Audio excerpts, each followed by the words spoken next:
আসসালামু আলাইকুম রহমতুল্লাহ। রাকিব জব কেয়ারের পক্ষ থেকে সবাইকে জানাচ্ছি আন্তরিক শুভেচ্ছা। আজকে আমরা মানসিক দক্ষতা এর পর্ব 22 নিয়ে আলোচনা করবো ইনশাল্লাহ। এই পর্বে আমরা সাংকেতিক বিন্যাস থেকে বিসিএসে এসেছে এরকম 3টি প্রশ্ন আপনাদের সামনে উপস্থাপন করার চেষ্টা করবো ইনশাল্লাহ। দেখেন, এখানে 7 নম্বর প্রশ্ন বলা হয়েছে, যদি FACE সমান 6135 হয় তাহলে BHAI সমান কী হবে। এখানে বলা হয়েছে FACE সমান 6135 যদি হয় তাহলে BHAI সমান কি হবে। দেখেন, এইখানে যেই বর্ণগুলো দেওয়া রয়েছে আর এইখানে যে সংখ্যাগুলো দেওয়া রয়েছে এর সাথে সম্পর্ক কী।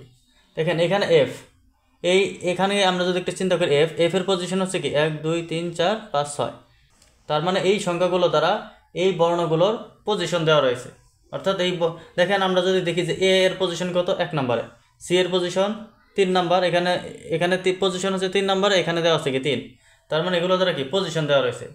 তাহলে এখানে কি হবে, এই বর্ণগুলো যেই পজিশন আছে সেই পজিশনের সংখ্যাগুলো লিখবো। এখন বি, আমরা জানি কি বি হচ্ছে কি 2 নম্বর পজিশনে। এখন আমরা দেখবো যেখানে প্রথম বর্ণ 2 আছে, কিন্তু দেখেন সবগুলোতে প্রথম বর্ণ 2 আছে। এখন এরপরে দেখবো এইচ কয় নাম্বার পজিশনে, এইচ হচ্ছে কি 8 নাম্বার পজিশনে। এখন আমরা দেখবো এখানে 8 আছে কোথায়। দেখেন, এখানে দ্বিতীয় বর্ণে 8 নাই, তার মানে এটা কাটা। দ্বিতীয় বর্ণে 8 নাই, তার মানে এটা কাটা। এখন 8 আছে দ্বিতীয় বর্ণে এই দুইটার মধ্যে। এখন আমরা তৃতীয় বর্ণ দেখব। দেখেন, এইখানে তৃতীয় বর্ণ 1, এখানে কি তৃতীয় বর্ণ 1, তার মানে তৃতীয় বর্ণ এখন আমাদের চেক দিলে হবে না। তৃতীয় বর্ণ যদি এখন চেক দেই এটা আমাদের অযথা সময় যাবে। এখন আমরা সরাসরি দেখবো চতুর্থ বর্ণ। চতুর্থ বর্ণ আই এর পজিশন হচ্ছে কি 9। যেহেতু এখন আমরা দেখব যে এই 9 অর্থাৎ সর্বশেষ পজিশনে 9 আছে কোথায়। দেখেন, সর্বশেষ পজিশনে এখানে 9 আছে, তার মানে এটি হবে কি অ্যান্সার। এখানে যেহেতু 9 নাই, এখানে এটা অ্যান্সার হবে না। তো এইভাবে আমরা খুব দ্রুত এই ধরনের অঙ্ক সমাধান করতে পারবো। এখন আমরা এর পরবর্তী প্রশ্নটি দেখব। দেখেন, এখানে বলা হয়েছে, যদি TRAIN সমান 98726 হয় তবে TARIN সমান কত। এখানে বলা হয়েছে TRAIN সমান 98726 হয় তাহলে TARIN সমান কি হবে। দেখেন, এখানে যদি আমরা একটু লক্ষ্য করি, এখানে 2, এখানে আই, তাহলে কি 2 পজিশনে আছে কি বি, কিন্তু এখানে কিন্তু বি নাই।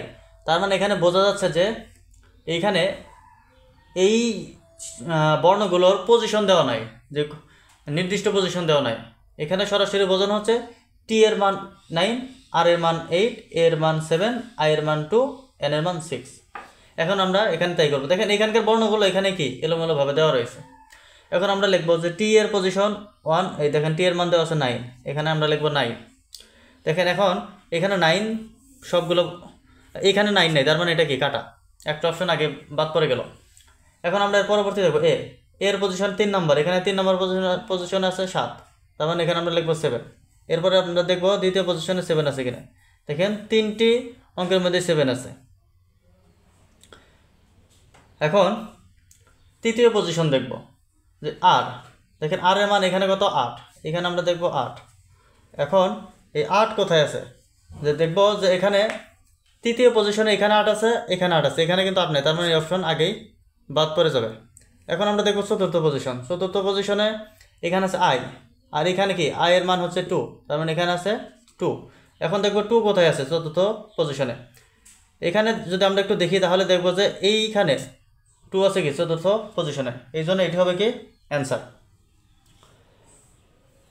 এখন আমরা এর পরবর্তী প্রশ্নটি সমাধান করব।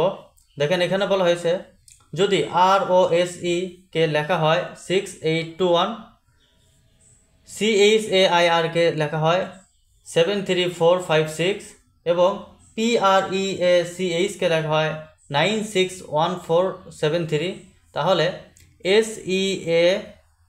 SEARCH এর কোড কত হবে।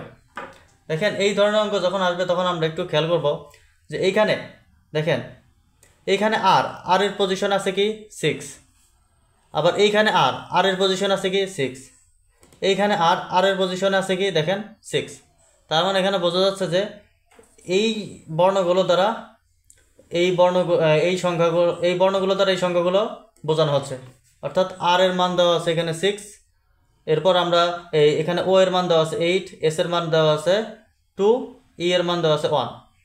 এই বর্ণগুলো এখানকার যেই শব্দেই থাকুক সব শব্দের ক্ষেত্রে কি তাদের মান একই রয়েছে। তাহলে আমরা এখানে সরাসরি এই শব্দটি লিখব যে SEARCH, এটি সমান কি হবে? দেখেন এস, এখানকার যে শব্দগুলো আছে যে কোনো একটা শব্দ থেকে আমরা এস খুঁজে বের করবো। দেখেন এখানে এস আছে, যেহেতু এখানে এস আছে, এস এর পজিশন হচ্ছে 3 নাম্বার, এখানে 3 নাম্বার পজিশন আছে 2, তার মানে এখানকার প্রথম বর্ণ হবে প্রথম অক্ষর হবে 2। এরপর দেখেন এখানে আমরা অপশন চেক করবো। দেখেন প্রথম বর্ণ 4টাতেই 2 আছে। এখন আমরা দ্বিতীয় বর্ণ চেক করব। দেখেন দ্বিতীয় বর্ণ এখানে আছে কি ই। এখন আমরা ই খুঁজে বের করবো। দেখেন ই এখানকার 4 নাম্বার বর্ণ, তার মানে এখানকার 4 নাম্বার বর্ণ আছে কি 4 নাম্বার সংখ্যা হচ্ছে 1, তার মানে এখানে হবে কি 1। এখন আমরা দেখবো যে দ্বিতীয় বর্ণে 1 আছে কোথায়। দেখেন দ্বিতীয় বর্ণ এখানে 1 নাই, তার মানে এটা কাটা। দ্বিতীয় বর্ণে 1 আছে, 1 আছে, 1 আছে। এখন আমরা তৃতীয় বর্ণ চেক করব। তৃতীয় বর্ণ যদি আমরা দেখি যে তৃতীয় বর্ণ এখানে আছে এ, তাহলে এ এখানে নাই, এ এখানে আছে। দেখেন এর পজিশনে সংখ্যা হচ্ছে কি 4, তার মানে এখানে কি হবে 4। দেখেন তৃতীয় বর্ণ 4 আছে, এখানে কি 4 আছে, এখানে তৃতীয় বর্ণ 4 নাই, তার মানে এটা কাটা। এখন এই দুইটার একটা অ্যান্সার হবে। এখন আমরা দেখব এই আর এখানে আছে, এখানে আছে, যে কোনো এক জায়গা থেকে নিলে হবে। এখানে আমরা আর আছে, আর এর পজিশন আছে কি সংখ্যা 6। এখন আমরা দেখবো যে 4 নাম্বার পজিশনে 6 আছে কোথায়। দেখেন 4 নাম্বার পজিশন এখানে 6 নাই, তার মানে এটা কাটা। 4 নাম্বার পজিশনে 6 আছে, তার মানে অ্যান্সার হবে কি এটি। তো এইভাবে আমরা এই ধরনের প্রশ্ন খুব সহজেই সমাধান করতে পারবো। তো এই ছিল আমাদের এই পর্বের আয়োজন। এর পরবর্তী পর্ব দেখার আমন্ত্রণ জানিয়ে এখানে শেষ করছি। আসসালামু আলাইকুম রহমতুল্লাহ।